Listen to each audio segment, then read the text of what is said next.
네, 종목 수익으로 이어가겠습니다. 오늘은 또 어떤 종목이 수익을 잘 내고 있는지 최현덕 매니저와 이야기 나눠볼게요. 안녕하세요. 네, 안녕하십니까. 네, 자, 우리 어제 공략해봤던 칩셋 미디어부터 얘기를 좀 해봐야 될 것 같은데요. 네. 어제까지 시장 흐름 잘 타다가 오늘장에선 살짝 쉬고 있습니다. 네. 그래도 수익이 좋죠. 그렇죠. 일단 칩셋 미디어 어제 우리 시장이 좀 마이너스 2%까지 급락이 나왔음에도 불구하고 칩셋 미디어가 어제 같은 경우에 장중에 19%까지 올라갔습니다.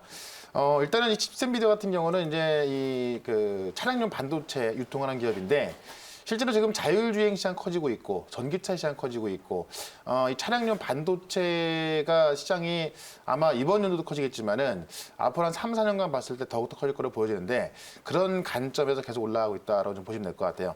차트를 보시게 되면은 이미 이제 10월 달에 좀 넘어가려던 가격대가 14,000원과 15,000원대인데 이 자리에 있어서 이 가격을 좀 못 넘어갔었고 이 매물을 최근에 소화를 다 했습니다. 그러니까 우리가 매물대를 굳이 구려놓지 않고도요.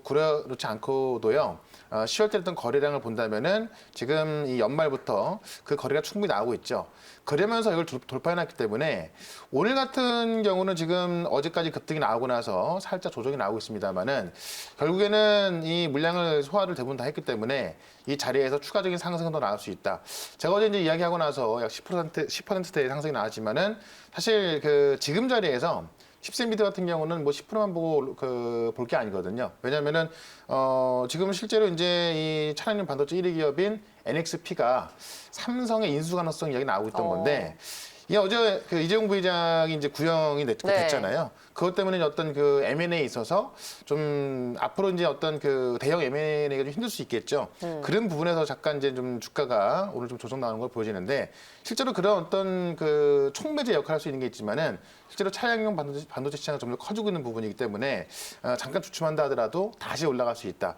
저는 지금 가격대에도 뭐 나쁘지 않을 거라 보고 있기 때문에요. 계속해서 보유 전략 말씀드리면서 제가 이제 어제 1차 목표가를 16,200원 제시했는데 어제 딱 50원 모질하게 못 갔습니다. 그래서 만약 1차 목표가를 돌파했다면은 원고를 외쳤을 텐데 어제 16,150원까지 가면서 이걸 돌파하지 못했기 때문에 원고는 다음에 1차 목표가 넘어가면 그때 한번 다시 말씀드려보도록 할게요. 알겠습니다. 워낙에 뭐 차량용 반도체에 대해서는 지금 자동차도 잘 가고 있기 때문에 네. 이쪽도 당연히 잘 갈 수밖에 없을 것 같습니다. 칩셋 미디어 홀딩하고요. 수익 조금 더 내볼게요. 자, 그럼 오늘 종목 수리고 키워드는 어떤 겁니까? 지금 칩셋 미디어가 이제 가다 말아가지고 좀 아쉬워서 오늘도 이제 이 NXP 공급하는 그 기업을 말씀드릴 거고요. 네. 이 차량용 반도체를 좀 말씀드려볼 건데 오늘 시장을 잠깐 좀 볼 필요가 있을 것 같아요. 제가 차트를 좀 볼게요. 기아차가 지금 현재 10% 급등하고 있습니다. 그러니까 오늘 시장이 코스피는 올라가고 있고 코스닥은 좀 못 가고 있거든요. 기아차가 지금 현재 10% 급등하고 있고요. 그다음에 현대 위아가 오늘도 어제 같은 경우도 이제 열 관리 모듈 그 3차 EMP 들어간다고 하면서 올라갔었고 오늘 또 신고가를 갈아치웠죠. 그다음에 현대 모비스도 지금 바닥권에서 굉장히 세게 올라오는 모습에다가 여기다가 이제 삼성전자까지 어제 이제 이재용 부회장의 시정 나오면서 하락이 나왔지만은 오늘 그대로 반등이 나와주고 있습니다. 이런 것들을 본다면 어제도 잠깐 이야기를 했었는데요. 지금 이재용 부회장의 실형이 그것 때문에 지금 많은 삼성전자 관련주들도 좀 하락이 나왔고 많은 종목들 기술주들 하락이 나왔습니다. 다만 이 전기차 시장과 반도체 시장이 커지는 것은 변함이 없다 그랬죠. 실제로 지금 전기차 시장도 그렇고 반도체 시장도 그렇고요. 이번 연도부터 커지는 시작입니다. 이 큰 그림이 흘러가고 있는데 이재용 부회장이 이제 실형을 받게 되면서 어떤 삼성의 대규모 투자 이런 것들은 좀 지연된다라든가 좀 미뤄질 수 있겠지만은 실제로 시스템 반도체에 대한 2030년까지 133조 투자 이런 것도 다 지금 정해진 거거든요. 그래서 그런 게 조금 지연될 수 있다 하더라도 흘러가는 흐름에는 문제가 없기 때문에 오히려 빠졌을 때 매수를 해야 한다 이렇게 말씀드렸는데 오늘 또 뭐 그런 강점대로 좀 올라서고 있는 모습이 있고요.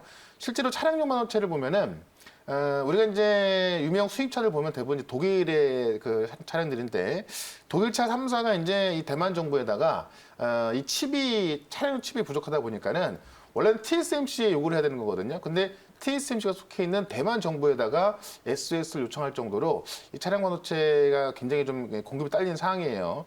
그러다 보니까는 그런 관점에서 오늘 뭐 현대차, 기아차 같은 종목들 다 급등하고 있어서 오늘은 지금부터 본다면 이 자동차 쪽으로 좀 가는 게 맞는 것 같고, 특히나 GM 같은 경우도 이제 1년째 반도체를 비축해라라고 지시했다고 하고요.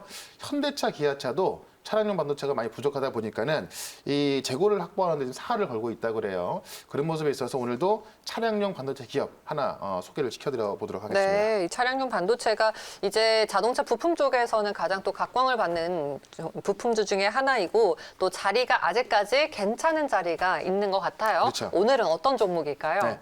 오늘은 바로 말씀을 드릴게요. 현재가 지금 3만 원인데 해성 DS를 좀 바로 편입을 해보도록 네네. 할게요. 리드 프레임으로 유명한 종목입니다. 이 차량용 리드 프레임에 있어서는 국내에 있어서 뭐 최강자라고 보시면 될 것 같은데, 이 리드 프레임 뭐냐면은 이제 반도체 칩을 부착을 해서 반도체 칩을 부착하는 금속 기판인데, 이걸 통해서 뭐 이제 이 전기도 공급하고 어떤 지지를 해주는 거예요. 그러니까는 차량용 반도체에 있어서는 이제 핵심 부품이다. 이렇게 좀 보시면 될 것 같은데요. 전장용 리드 프레임은 이제 글로벌 상위 업체인 NXP. 그러니까 NXP가 시장 점 1등 하고 있고요. 2, 3, 4등 하고 있는 기업까지도 지금 해성 DS가 들어가고 있습니다. 그러니까는 글로벌 상위 업체에 차량용 반도체 이 리드 프레임이 다 들어간다고 보시면 될 것 같아요. 그래서 실적으로 보면은 뭐 너무나 잘 나오는 기업인데, 2018년하고 2019년도, 2020년도 차트를 보시면은 주가가 2년 동안 계속 상승을 해왔고요. 그 다음에 지금 또 급등하고 있는 걸 볼 수가 있습니다.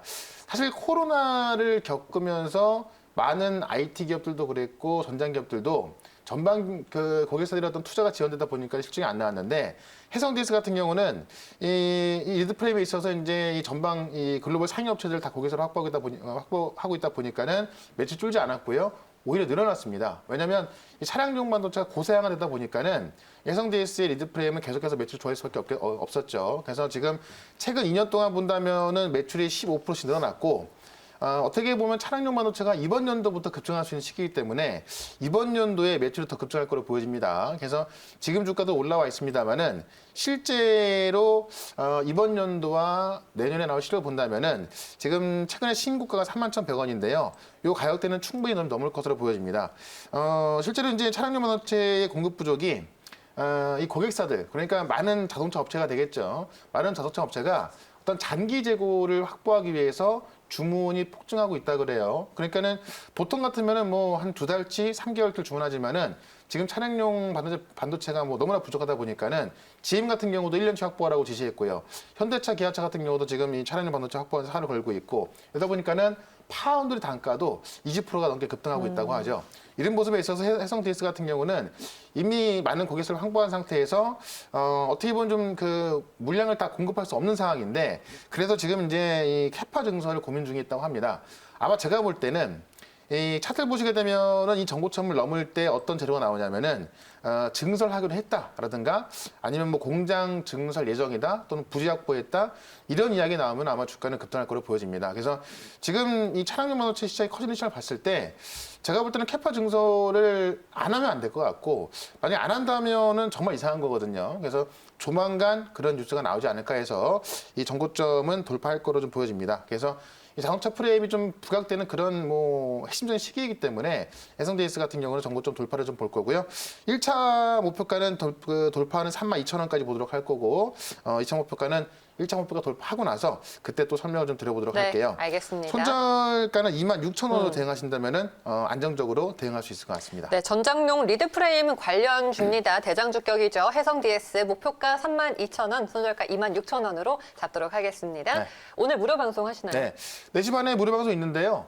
지금 시장이 지난주부터 뭐 썩 좋지 않았습니다. 근데 우리 방송 와서 보시면은 얼마나 많은 종목들이 올라가고 있는지 느낄 수가 있을 거예요. 실제 많은 분들이 수익 나고 있으니까 4시 반에 어떻게 수익 나는 거 와서 확인해 보시고, 이번 주에 또 이런 반도체 기업들 어떻게 대응해야 되는지 정확히 말씀드릴 거니까 4시 반 무료 방송에 꼭 참석하시면 되겠습니다. 알겠습니다. 오늘 매니저님 말씀 여기까지 들을게요. 고맙습니다. 네, 고맙습니다.